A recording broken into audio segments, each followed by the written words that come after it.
They say a sleeper's will is clay in the hands of an unknown potter, shaping fears and hopes from darkness, creating fragile semblances of worlds. But no one taught that clay could acquire its own memory, and one day wish to become not a sculpture, but the very kiln in which reality is fired. Alexei Gromov was a man of order, not the grand order that moves nations, but the petty, dusty order of catalog cards. His realm, smelling of aged paper, was impeccable. Every document lay in its place, like a stone in an ancient wall, silent and motionless. He was the keeper of others' fates compressed into lines. But beyond the archive walls, the world lived by different, cruder laws.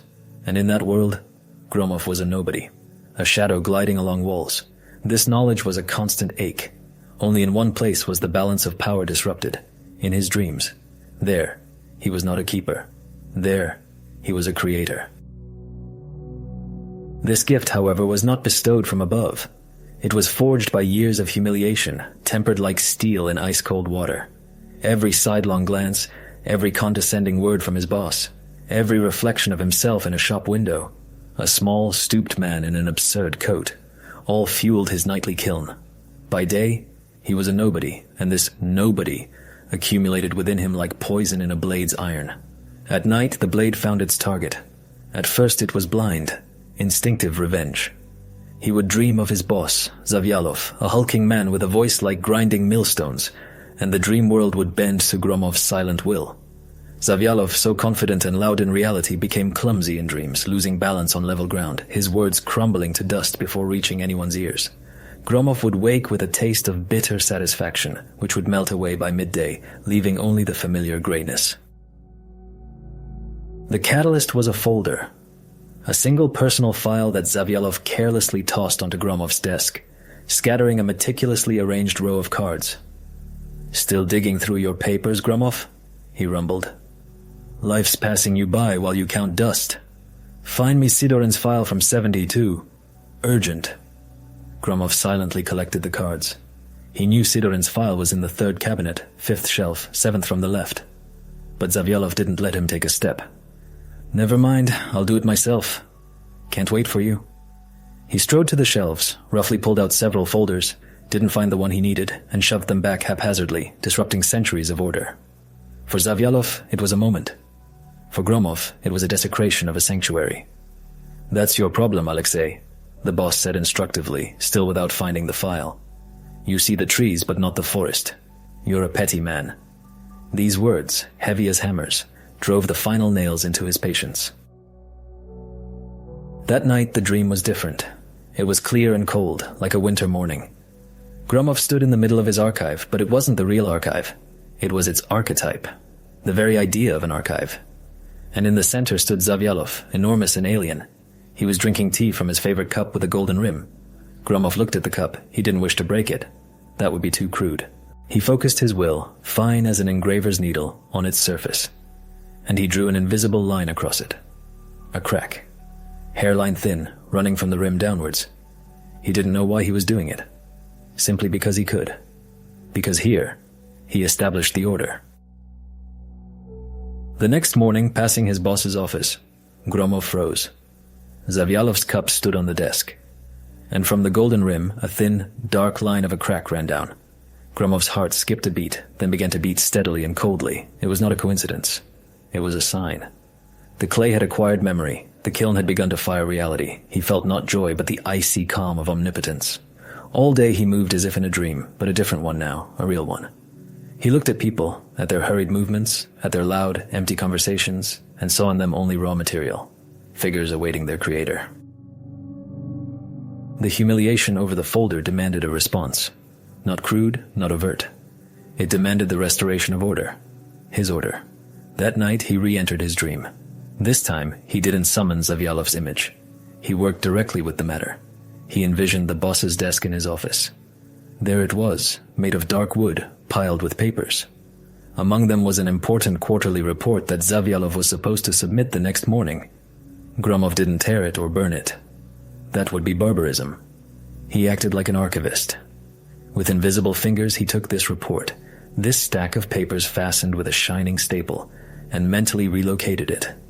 He placed it in its precise spot. In his archive, in the third cabinet, on the fifth shelf, seventh from the left, in the place of that very Sidorin file. He performed an act of ultimate justice. The thing that caused chaos was reinstated into a place of absolute order. Waking up, Gromov felt rested. He came to work earlier than usual and sat at his desk. He waited. The commotion from Zavyalov's office began around 9, first restrained, then increasingly frantic. Gromov heard drawers being pulled out, papers rustling, the heavy body of the boss pacing the office. He didn't smile. He simply looked at his hands, resting on the desk. The hands of a keeper. The hands of a potter. He was no longer a keeper of others' stories. He was becoming their author. The report incident had its repercussions, loud and humiliating. Zavyalov was called upstairs, and returned from there ashen like archive dust.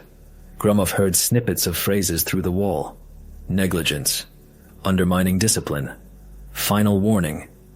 The boss no longer rumbled. He hissed like cooling metal. Rage, finding no outward release, turned inward, poisoning him. He paced the archive, searching for the slightest imperfections, nitpicking every comma in an inventory, every millimeter of space between folders. He sought a culprit, but his mind, crude and blunt as a crowbar, could not even conceive of the nature of what had happened. He saw only disorder that needed to be burned away. And of course, the primary focal point of this disorder in his eyes was Gromov. Quiet, inconspicuous, the embodiment of the very pettiness he despised. "You, Gromov," he hissed one day, looming over his desk. "You're the root of all this.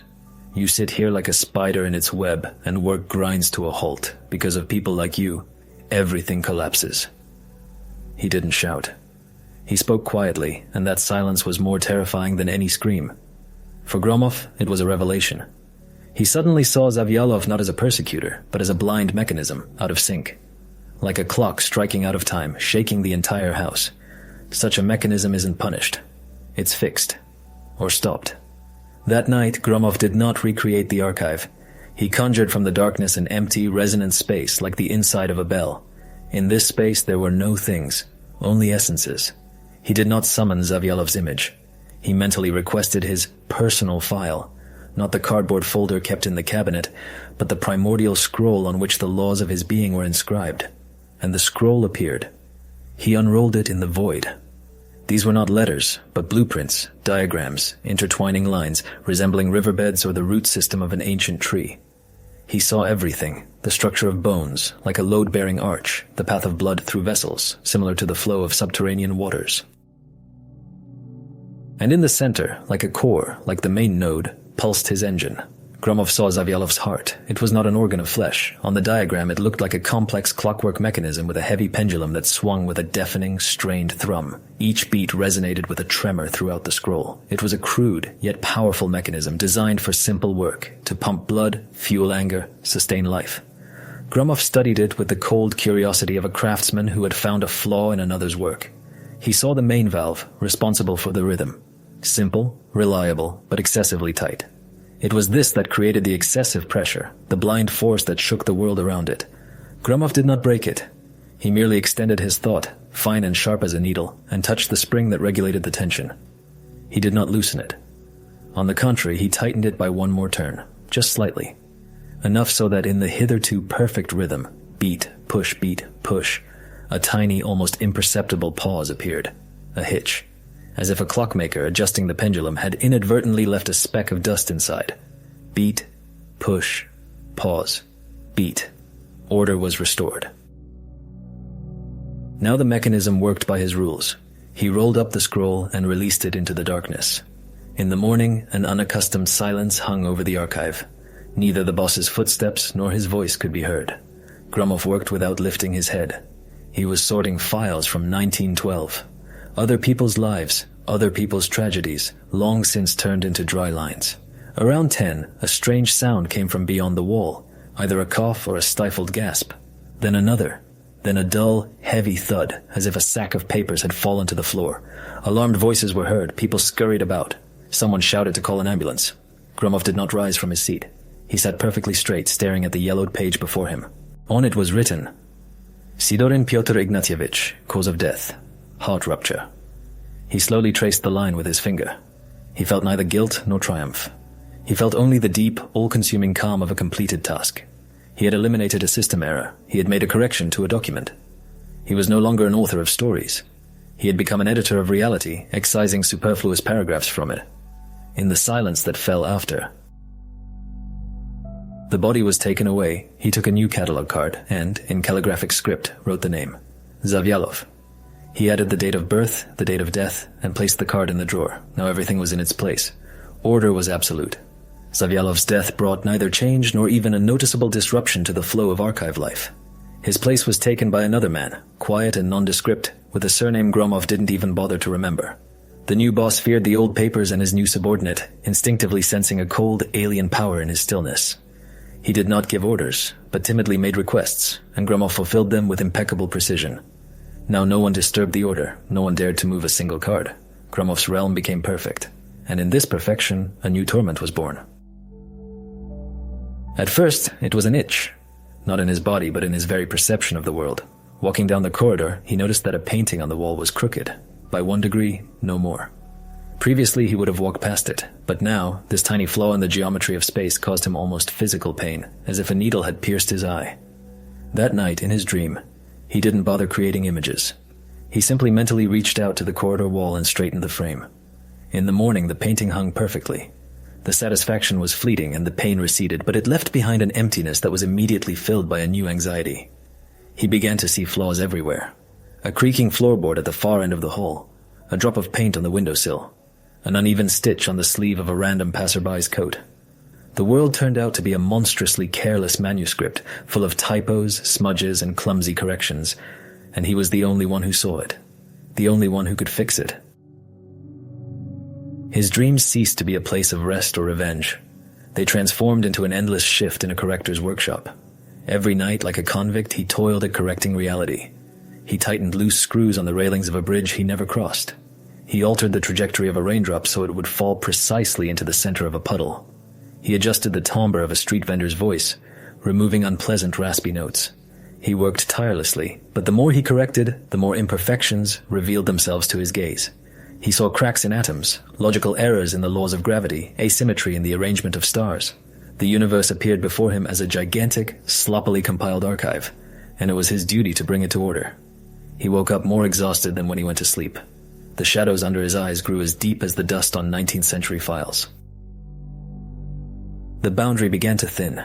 One afternoon, sitting at his desk, he looked at the new boss, who was drinking tea. And he saw not a man, but a familiar blueprint, the primordial scroll. He saw his weak, arrhythmic heart beating, how sluggishly blood flowed through his vessels. And he saw a flaw. A tiny blockage in a capillary behind his left ear. Harmless. Insignificant. But it was there. And Gromov felt an irresistible urge to remove it. He no longer needed sleep. He closed his eyes for a moment, concentrated, and his will, fine as a spider web, penetrated the other's body and dislodged the clot. The boss choked, coughed, and looked around in confusion. Gromov stared unblinkingly at his hands resting on the desk. He understood that the kiln no longer cooled. It burned with an eternal, cold flame. He could no longer turn away. He could not stop seeing. He saw the inner workings of every person, every illness, every weak point in their structure. He saw the chaos in their thoughts, the tangle in their destinies. He saw millions of documents requiring immediate correction. He stopped sleeping, but he also stopped being truly awake. He sat at his desk in the archive, his body motionless, his eyes open and vacant. But his consciousness, his true self, now worked without interruption. It swept through the world like an incorporeal auditor. Here it resets a dislocated vertebra for an old man falling down the stairs. Here, it changes the chemical composition of soil to save a drying tree. Here, it erases one misspoken word from the memory of two lovers to prevent an argument. He corrected, edited, catalogued without stopping for a moment. He became a mechanism of absolute order. He got what he desired, power over the clay of reality, but he didn't notice how he himself became the clay. He didn't notice how his body withered, how his heart slowed its beat to a barely perceptible throb. He edited the world, but missed the main typo, in the document of his own life. He sits in the silence of his realm, among impeccable rows of shelves. He is no longer Alexei Gromov. He is a function, the overseer, the keeper. Every heartbeat on the planet, every rustle of a leaf, every photon of light flying through the void, all of it is now merely new cards in his endless, ever-expanding catalogue. He achieved his desire. Order became absolute. But the price of this order is eternity. He is the god of his archive, and his sentence is to be this god. eternal, all-seeing, omnipotent, and infinitely lonely editor of reality who will never have a final page. And the student asked the master, "What is the heaviest burden?" "To receive what you asked for in full measure," he replied. "But isn't that a reward?" "A reward is a well from which you can quench your thirst. A burden is to become the ocean itself, with no drop to drink. There was a man who desired not things, but order itself. And he was given the right to correct every line in the book of being. He became the perfect editor. But in a book without end, the editor is not a ruler. He is an eternal slave to the last, yet unwritten page.